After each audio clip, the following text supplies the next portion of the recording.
Welcome to Unbreakable Latina.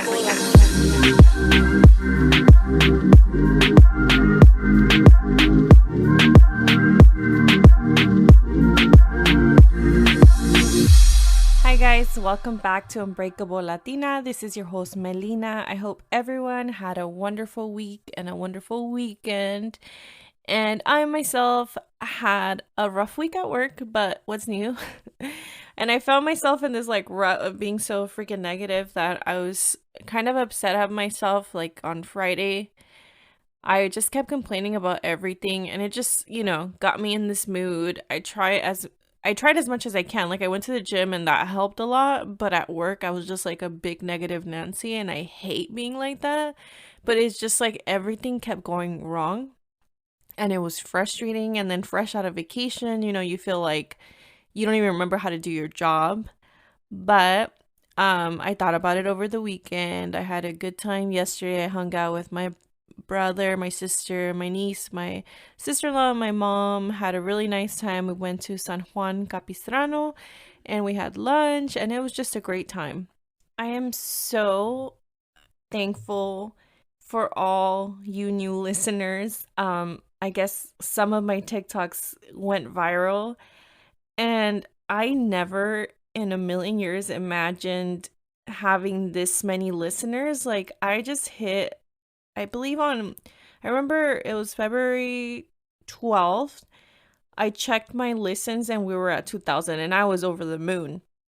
And over the last week and a half, it's gone up to 7,000 and I am shook.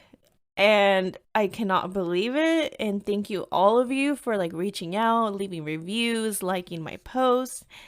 Never did I imagine it was going to grow this fast. And I was like, whoa, it feels really good. But at the same time, I get nervous because I'm like, oh my God, so many people are listening now. But I just want to keep doing my thing and being myself and not putting so much pressure on myself. And I feel like today when I was thinking of recording, I just felt oh my God, all these people are listening to me. But I talked myself out of it and try to relieve the pressure and just be you and keep doing what you're doing.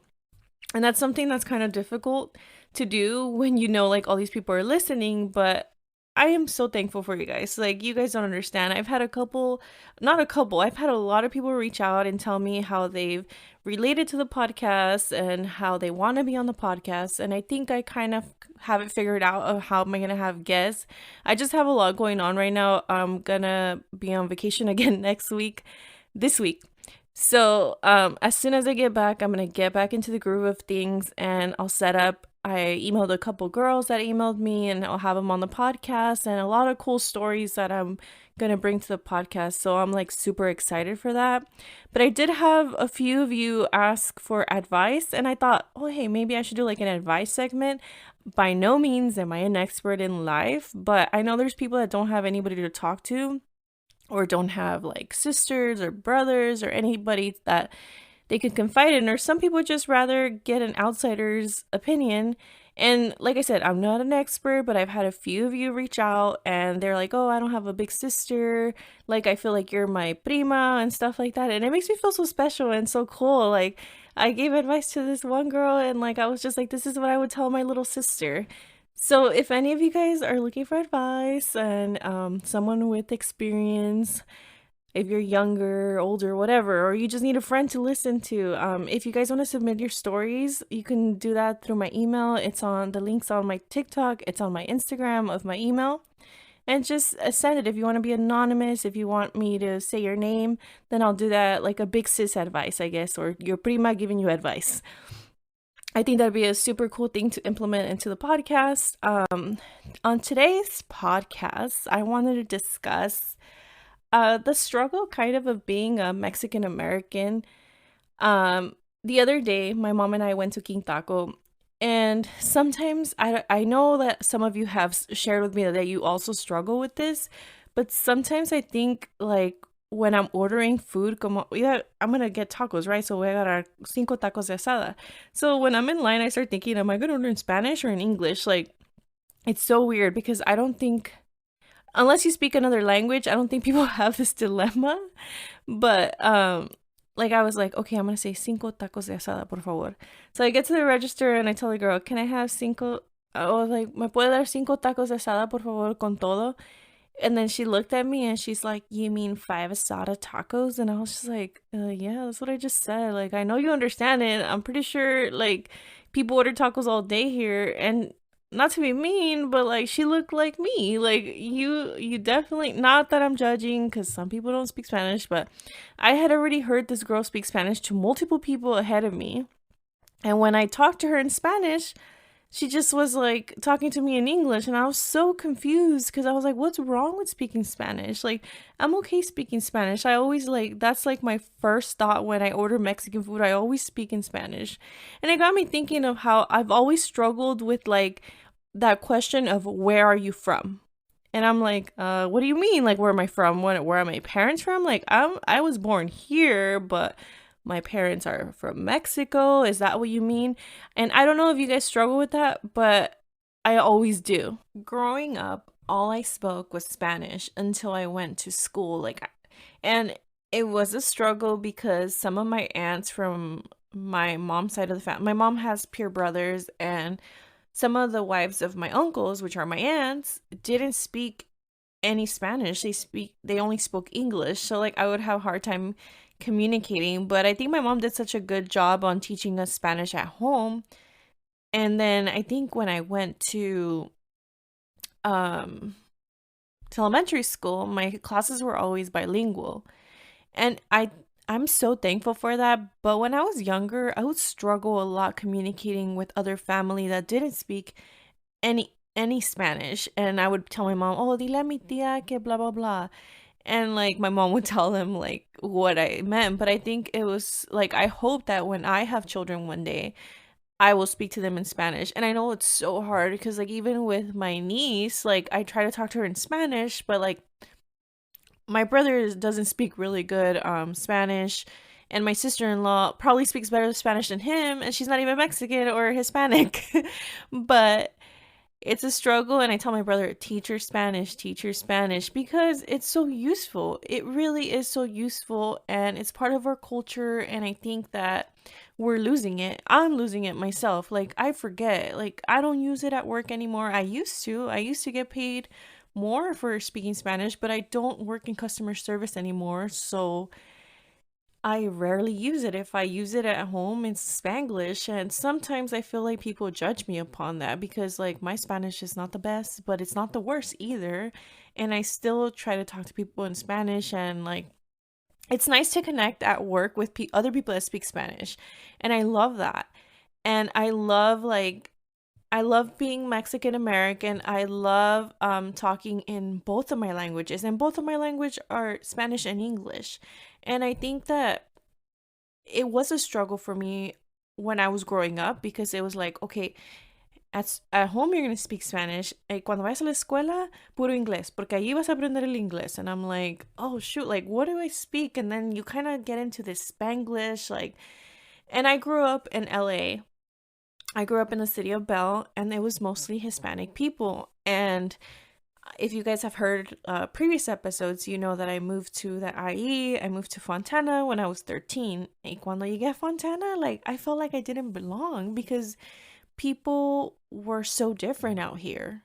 Out here in the IE, there was more different cultures like that I had never experienced. And growing up, I didn't get to experience other cultures because everybody where I live was mostly Latinos. And out here, it was such a culture shock that I was like, whoa, like there's people from all over, and there's white people, Asian people, black people. And where I lived, it was pure Hispanic. So it was so different. And sometimes, like, some of the classmates that I had, they wouldn't understand me. Or, you get like those words that you can't pronounce because you have an accent or whatever. Like, I can remember one time when I was talking to one of my friends, and I was like, oh yeah, like, have you ever made rusty air chicken? And he's like, what? And I'm like, rusty air chicken. And he's like, do you mean rotisserie chicken? And I was so freaking embarrassed. And there's been times where people correct me at work. They're like, do you mean this? And I'm like, you know what I meant. And I'm like, I'm sorry. Well, English is my second language. And I think that for a while, like I would struggle with like being embarrassed of public speaking. Like that was a huge thing for me because sometimes like even like when we used to be like remember popcorn reading when we would read in class and I would mispronounce a word and then like people would laugh and it would be so embarrassing. And I think I didn't start being confident in speaking until I went to college, which is like not very long ago. Well, kind of, but whatever. But I had like a speech class where we gave, I forgot what it's called, a communication class. And we had to give speeches. Like that was literally all we had to do. And I would dread it so bad. And like it helped me a lot. That's probably the most helpful class I ever took in college. Like standing up in front of a class and writing a speech was terrifying for me. But I think it has a lot to do with being bilingual. And like sometimes people laugh at you for mispronouncing stuff. I freaking hate when people correct me. And it's okay to correct somebody, but like do it nicely. Like I hate when people are like, did you mean this? Like, but like in a snobby way. And I know I do the same thing to my mom, like, but I tell her, oh, ma, se dice así. Like, what does she say all the time? Oh, like, you're so independable. And I was like, Mom, it's independent, you know? And then she's like, oh, okay, see. But I don't do it out of harm or anything. But some people do it to embarrass you. And that shit's fucking embarrassing and rude. And sometimes when people do that to me at work, I'm like, oh, I'm sorry. It's because I speak two languages. And they just look at me like, this bitch. But it's true. And a lot of times I feel like I didn't I wasn't so like I'm Mexican, I'm this and when I was younger. And I didn't grow into myself till now. Like, let's make a place for us. Like we belong here. And now that I started this podcast and like being on social media, like I realized there's not a lot of representation. Although we're getting there, there's not enough. And I've connected with a lot of girls now that like from all over the United States and it's just crazy how we all have struggled with the same things and how we're trying to create this voice for Latinas and we're not represented enough. And we need to keep doing it because we need to get out there. And why can't we do the same things that other people are doing? So all of this got me thinking, and I've have you ever guys ever heard of the saying "No soy ni de aquí ni de allá"? Because like sometimes I feel like I'm not American enough, and sometimes I feel like I'm not Mexican enough. And it's a struggle like trying to find your identity. And I feel like we're creating a new identity. Like soy Mexicana, soy Americana, I'm both. And when like especially now dating, like somebody asks me like where are you from? And I'm like, I'm Mexican. Like that's what I initially say, but it's sometimes it's confusing like what do you mean where I'm from? It's just got me thinking like sometimes I feel like I said that I'm not Mexican enough. One time a coworker of mine was telling me about like eating birria de chivo and I was like, "Oh, I've never had that." She's like, "How could you not have that? What kind of Mexican are you?" And I was like, "Shit, like I don't know, like my mom doesn't like chivo. Like what do you want me to say?" And then she's like, "Oh my God, I told my husband and my son that you've never had it." And they're like, "Oh, she's whitewashed." And I was like, "Excuse me? Like, I'm sorry that I haven't had birria de chivo, pero eso no me hace less Mexican than anybody else." Like, my parents are Mexican, therefore I'm Mexican, and I was born here in America, so I am a Mexican American. Like somebody will ask me, "Oh, have you ever seen this particular movie that's like a classic?" And I'm like, "No, I've never watched that."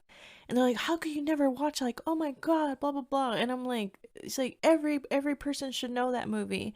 And I'm like, "No, because growing up all I watched was like India Maria, las novelas, Cómplices al Rescate, Rebelde, and on Saturdays we would watch Sábado Gigante, and then I would watch Cops with my dad. Like, I don't watch any classic movies. I didn't know anything. Like, I would just watch like Disney.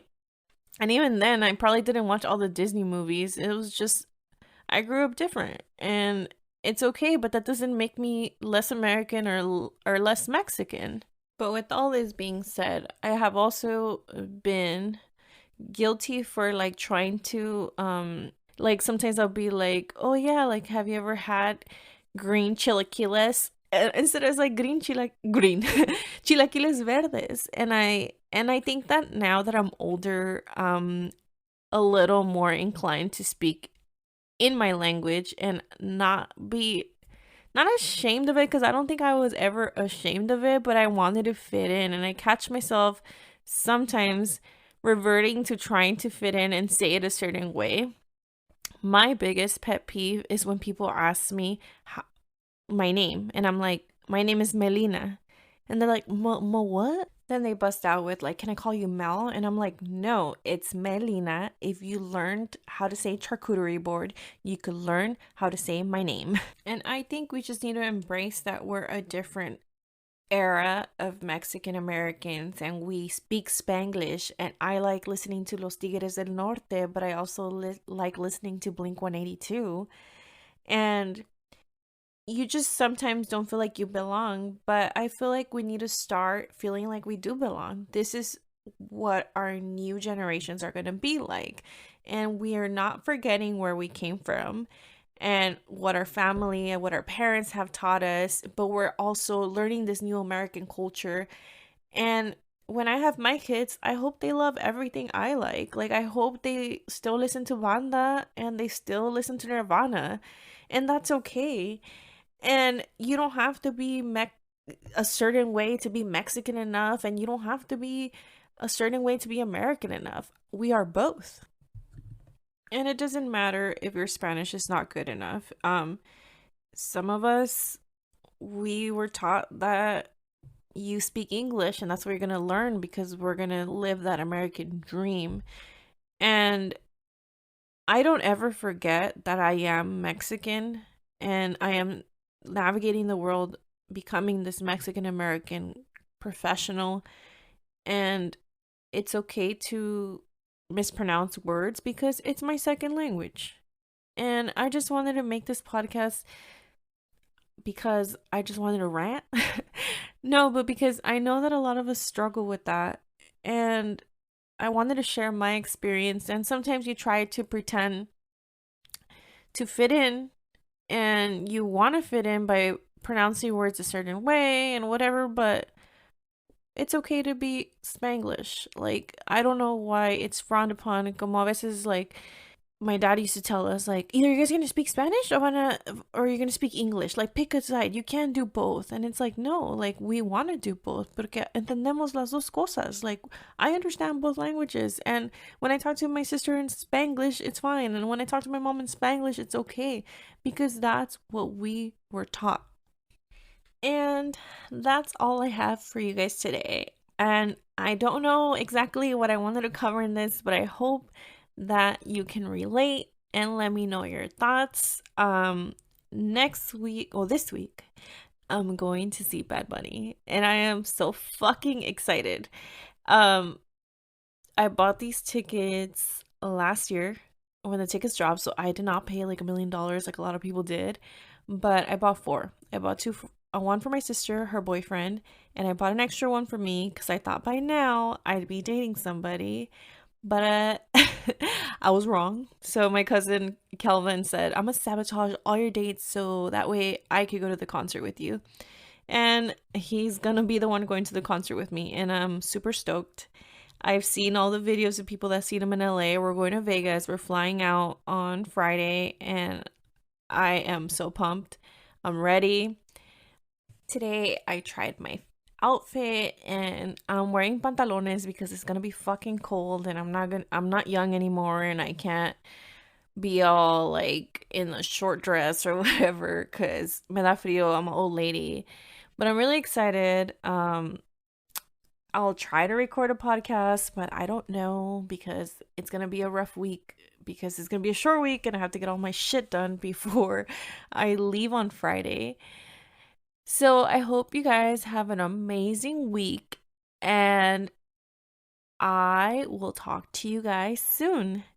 Don't forget to rate, review, and subscribe and follow me. And I'm sure I'll be updating you guys on my Vegas trip and what I do and when I see El Conejo Malo. And don't forget to perrear sola. Have a good one, guys.